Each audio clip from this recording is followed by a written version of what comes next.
Boa noite, está começando Literatura Local, um programa da TV Câmara em parceria com a Academia Passo Fundense de Letras.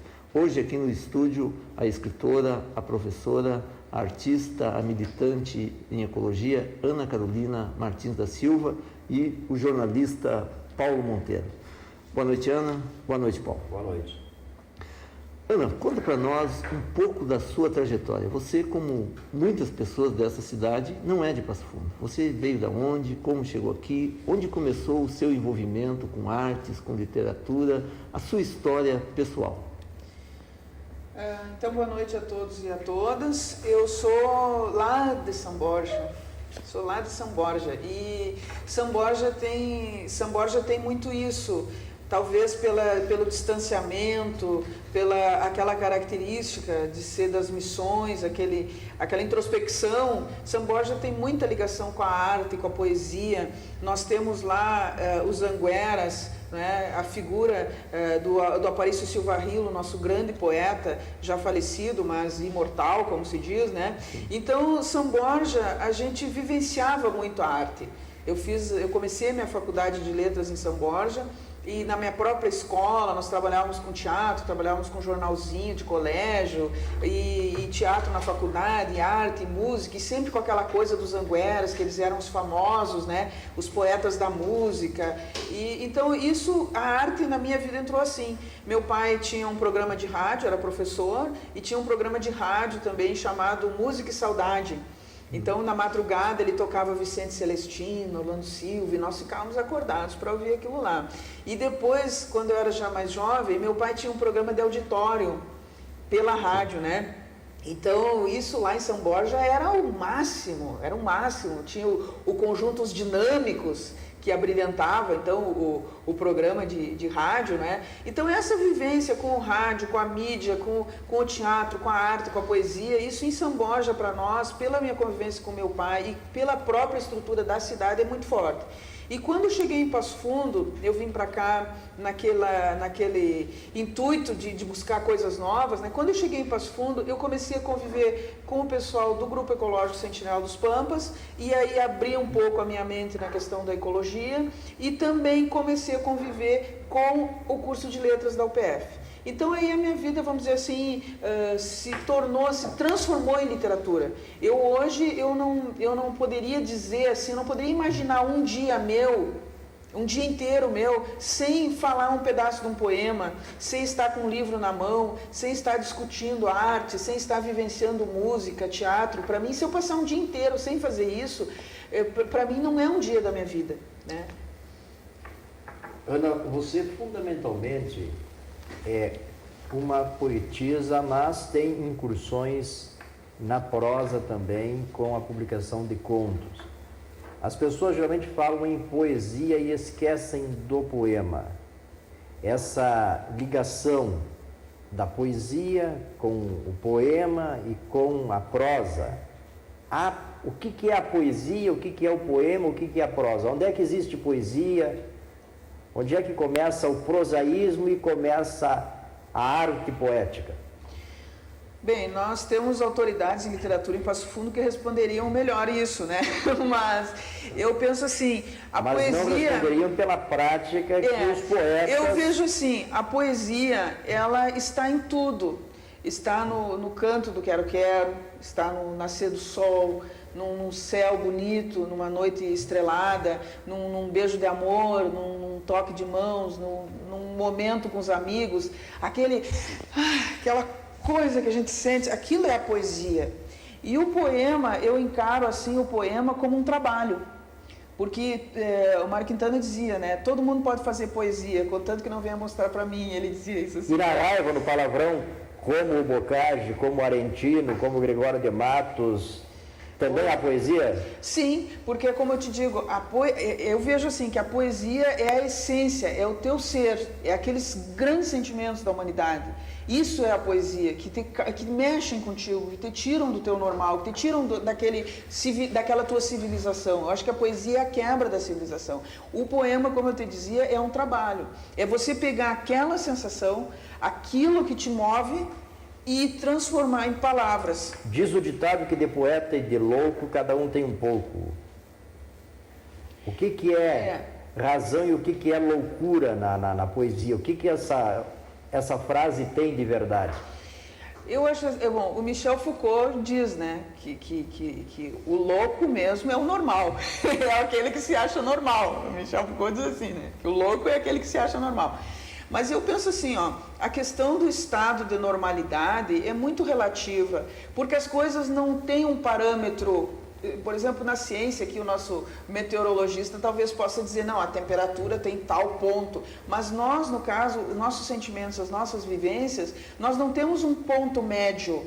Então, cada pessoa reage a uma determinada situação de acordo com as suas subjetividades, de acordo com a sua construção pessoal. Então, alguma coisa que para ti, tu vais rir, de repente, para outra pessoa, a pessoa vai às raias da loucura. Então, essa questão de loucura, eu acho bastante relativa.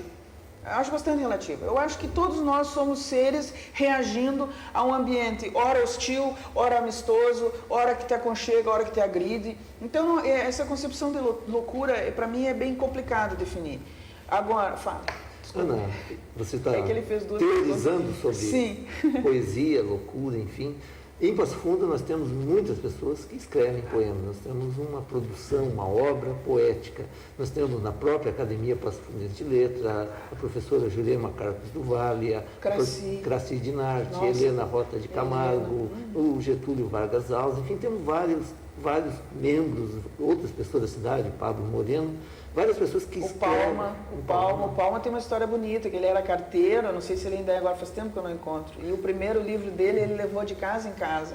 Bom, mas como é que você analisa essa obra poética dos poetas passofundenses? Eles estão inseridos no contexto da poesia moderna? Que escolas, que influências têm os nossos poetas? Como é que você enxerga, como é que você vê a produção poética passofundense? É que não se pode analisar a produção poética passofundense sem considerar, por exemplo, as jornadas literárias.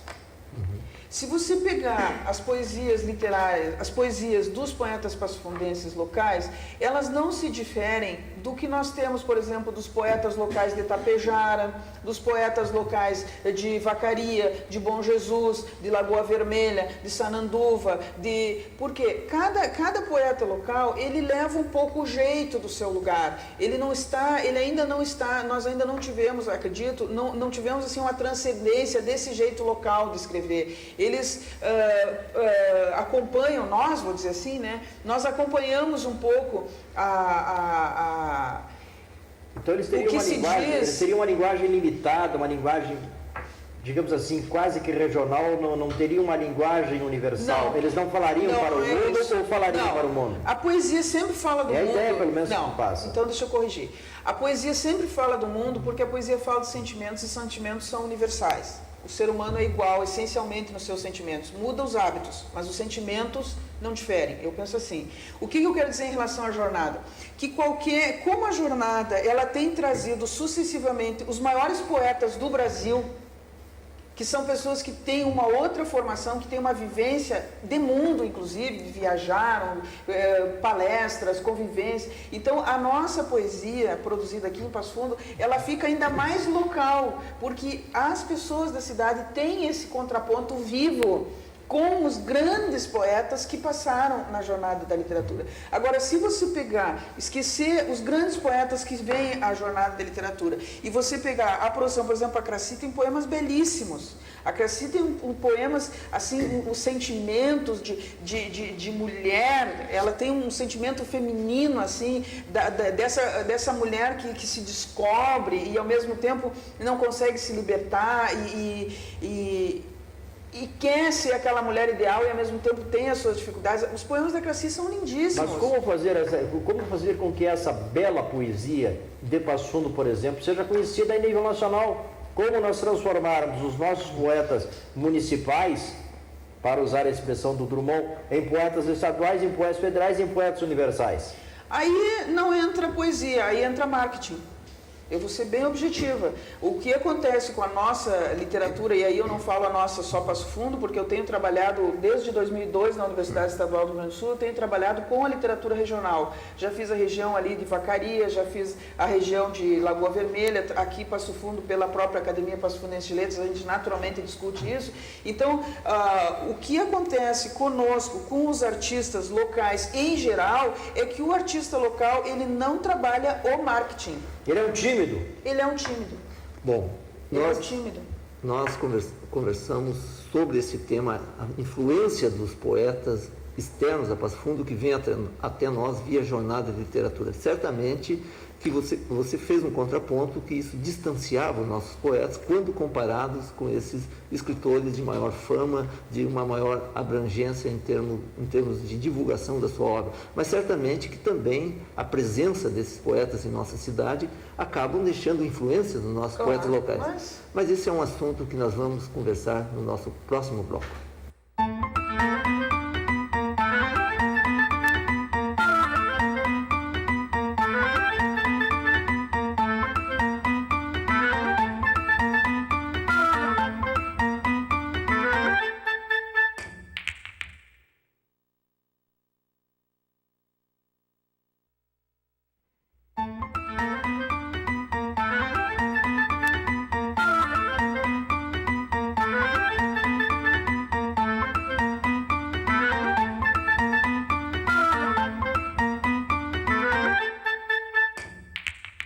Estamos de volta com Literatura Local, conversando com a escritora, poeta, professora Ana Carolina Martins da Silva. Ana, nós falávamos no bloco anterior sobre as influências que os escritores que vêm a Passo Fundo, dos mais diferentes eventos, deixam sobre a obra dos nossos poetas locais, principalmente, dos nossos autores, dos nossos escritores, tipicamente passafundenses.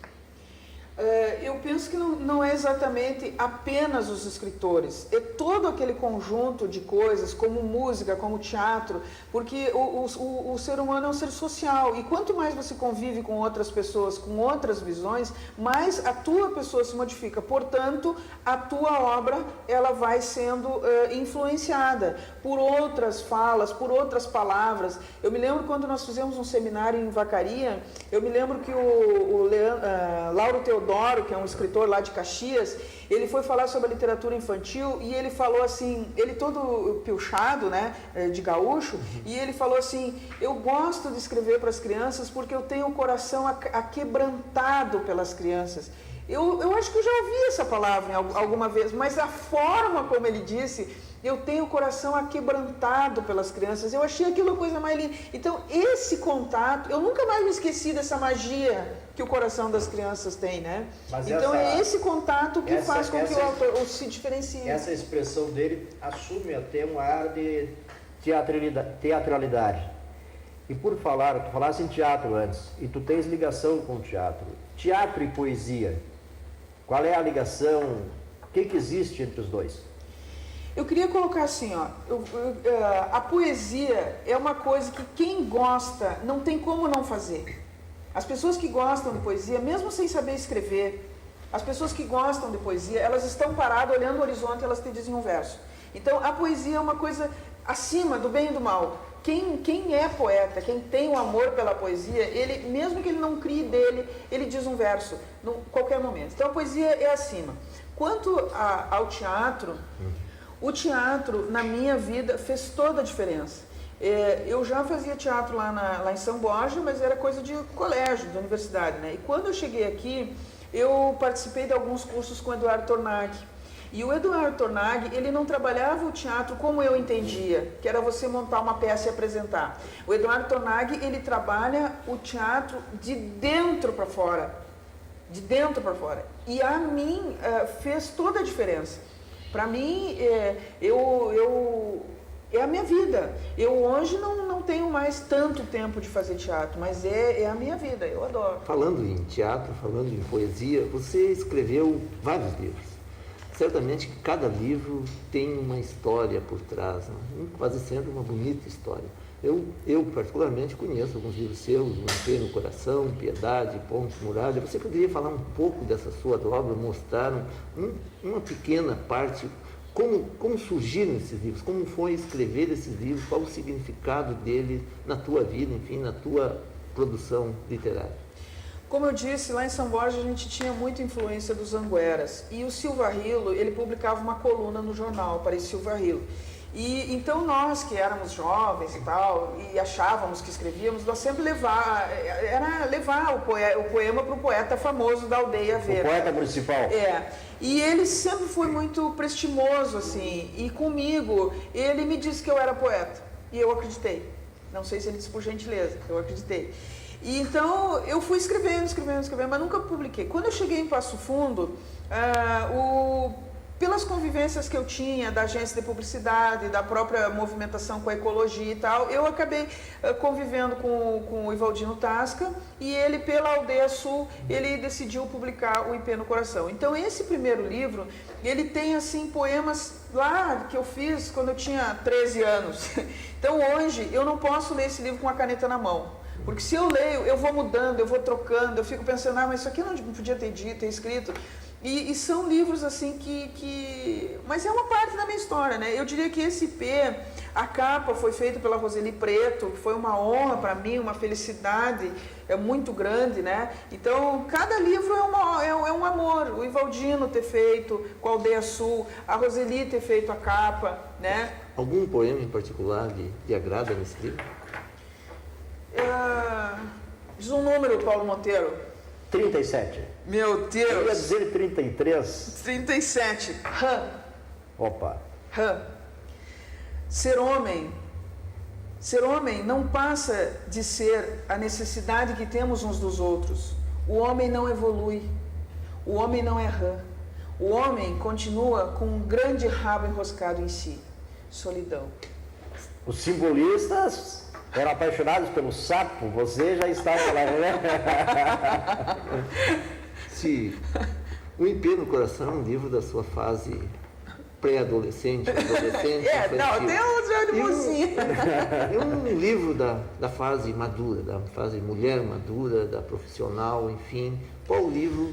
Profissional, vamos pegar por partes, porque depois do IP eu comecei a trabalhar na UPF, no mundo da leitura, estávamos inaugurando o mundo da leitura com a professora Tânia, então fizemos o registro do primeiro ano do mundo da leitura com práticas leitoras para uma cibercivilização, com as atividades que nós fazíamos com as crianças lá, né, e os adolescentes. Ainda profissionalmente fizemos o Práticas Leitoras 2, também registrando as atividades que nós fazíamos no mundo da leitura. São coletâneas, né, de vários autores. Não, esse aqui é a professora Tânia e eu, esses dois. E esse aqui, Tânia Rosen, né? Não precisa, professora Tânia, ponto, não precisa dizer, mas professora Tânia Rosen e eu. E esse aqui, esse aqui são três textos da especialização que nós fizemos em leitura, teoria e prática, muito interessantes, que trata da questão dos meninos de rua e a literatura, os meninos da escola e também sobre a violência. E tuas participações em antologias? Pois é, eu participo de um grupo internacional chamado Projeto Cultural Sur, que tem, é uma rede realmente internacional. Eles, assim, em geral, os estrangeiros, como eles ganham um pouquinho melhor do que nós, né? Eles viajam bastante. Mas eu particularmente tenho participado do evento em Bento Gonçalves, que todo ano nós temos, agora em outubro, na abertura nós temos, que é um festival internacional de poesia, artes plásticas, agora temos a arte digital, e dentro desse Projeto Cultural Sur, o pessoal está sempre publicando antologias. Eu participei de duas, participei dessa antologia em prosa, né? E participei, então aqui eu coloquei o meu primeiro conto, vamos dizer assim, que eu levei a sério, e na Poesia do Brasil, onde são poesias desses artistas, né? Esse aqui foi interessante porque, inclusive, o lançamento desse Poesia do Brasil foi em Portugal, né? Mas salário de professora, sabem como é que é, né? Então, salário de professora, a gente só soube que o lançamento dele foi em Portugal, né? E esse aqui, Piedade, Ponte ou Muralha? É um livro da sua fase madura, digamos assim. Qual é a história desse livro? Como surgiu esse livro? O que representa esse livro na sua vida pessoal e profissional também? Eu diria que esse livro aqui, ele traz, assim, uma parte muito... Eu acho muito triste esse livro. Eu acho muito triste. Eu, às vezes, quando o pessoal pede, assim, que leia e tal, eu leio e ele sempre me dói. Agora o poema 33. Ah, o poema 33. As plantas d'água. Ora, água, planta. Eu sempre gostei das plantas que vivem na água. Aquele sim é um berço esplêndido. Fico imaginando aquela cama de pedrinhas e pedrinhas e tantas folhas que passam e peixes pequenos, grandes, os insetos fazendo delas ponte e balanço. Eu sempre gostei das plantas que vivem na água. Elas parecem estar sempre acenando em infinitos alguéns que partem incessantemente. Tristes plantas, plenas plantas, puro alívio de água para suas feridas, frio carinho da corrente, jogo perpétuo de ir, exercício frio de não olhar para trás. Ai, que medo. Ficaram muito quietos. E como é ser uma escritora local? Esses seus livros você produz, qual é o público? Compra livro de um autor de Passo Fundo, especialmente livros de poesia? Eu vou dizer uma experiência bem humilde, que é a experiência que eu tenho. Eu não vendo livros de poesia. Os livros que eu fiz com editora, né? Eu não sei vender. Eu nunca fui uma boa vendedora, apesar de ter trabalhado em agência de publicidade, né? Trabalhei na Vinci, trabalhei com a Miriet também, mas eu não sou uma boa vendedora. Eu não sei vender livros. E em especial, assim, a gente aqui de Passo Fundo... o pessoal pega o livro, encosta, né, ali na feira do livro e tal, encosta a barriga na cestinha, lê o livro e larga. Aí vai lá e compra o Ferreira Goulart, vai lá e compra o Drummond, vai lá e compra o Mário Quintana. Ótimo! Acho importante, né? Acho que tem que ler o Drummond, tem que ler o Mário Quintana, tem que ler o Ferreira Goulart. Né? Mas para nós que muitas vezes fazemos o livro pagando do nosso bolso ou correndo atrás de patrocínio, é importante também que as pessoas comprem o livro, porque não é um trabalho, e o trabalho ele merece ser remunerado, e até mesmo para dar condições de que ele se reconstrua e que você tenha condições de fazer outro, né? Então o que acontece? Os meus livros eu faço com patrocínio, e aí o que eu faço? Eu dou meus livros, eu vou em palestra, eu distribuo no final, meus alunos da universidade, normalmente quando eu tenho uma cadeira ou duas com a mesma turma, quando eu me despeço eu dou os livros, porque eu quero que a minha poesia circule. Mas essa prática não acaba desvalorizando a própria mercadoria livro, digamos assim? É que para valorizar a mercadoria você precisa de uma estratégia de marketing, aí eu volto a dizer... Nós, com a Academia Passo Fundense de Letras, se nós criássemos, por exemplo, um selo, o selo da Academia Passo Fundense de Letras, assim como tem, por exemplo, a editora da UPF, como tem a editora da URGS, a editora da PUC, então eles têm um selo, entendeu? As pessoas já sabem que ali tem aquele livro, e se aquele livro está com aquele selo, então vale a pena adquirir. Então, o que nós temos aqui? Nós temos muito, os escritores estão muito espalhados, está cada um no bloco do eu sozinho, tentando fazer a coisa acontecer. Acredito que a academia agora, vou falar como professora, não como acadêmica, né? Vou falar como professora, acredito que a academia agora está entrando numa excelente fase, popularizando a própria academia com esse programa de TV, popularizando a academia agora com a sua qualificação da sua sede, vamos poder receber as pessoas lá e fazer com que os nossos livros dos escritores locais se tornem um objeto vendável. Porque o que acontece? Hoje se faz os livros para presentear os amigos. Você faz ali 2.000 exemplares, como esse aqui foi feito 2.000 exemplares. Eu não tenho vergonha de dizer. Não tenho vergonha de dizer. Eu devo ter vendido uns 150. Agora, os 2.000 exemplares estão praticamente circulando, porque dentro da fundação, essa aqui de Bento Gonçalves, que patrocinou a Funvale, né? E dentro da minha casa, nós devemos ter uns 250 livros só. O resto tudo está circulando. Então, para mim, isso é importante. Você tem algum retorno? Tenho. Que influência a sua obra exerceu em algumas pessoas que você deu, em algumas pessoas que compraram o seu livro? Isso também é importante para quem escreve receber um retorno de quem lê o livro? Eu acho bem importante. Eu já tive assim em especial hoje, como eu sou uma professora, como toda professora do Brasil, eu tenho 60 horas aula, né? A minha vivência com o ser humano é com o meu educando, é com o meu aluno, seja na universidade, seja no NEJA, no Núcleo Estadual de Educação de Jovens e Adultos. E então, lá no meu dia a dia, como profissional, quando circula meus livros, eu recebo o retorno dos meus alunos. Como? Eles vêm trazer seus poemas. Eles vêm trazer seus poemas. Meus alunos da universidade me mandam pela internet. Eu recebi um e-mail essa semana do João Piccoli, que é um aluno meu de Erechim, agora não é mais que já terminamos o semestre, né? A coisa mais linda do mundo, o menino tem 20 anos. Ele me escreveu uma análise crítica deste livro Piedade aqui e do IP, colocando assim o quanto eu tinha avançado na minha poesia. Eu fiquei emocionadíssima, e que um dos poemas que eu tinha escrito aqui dialogava com o poema que ele tinha escrito, e ele colocou o poema junto. Pensa bem, o que mais que eu quero? Entende? Então as pessoas, porque a poesia, como eu disse, ela é um sentimento ela é universal. interativa também. Exato. E isso é que caracteriza a verdadeira poesia, essa interatividade, autor-leitor.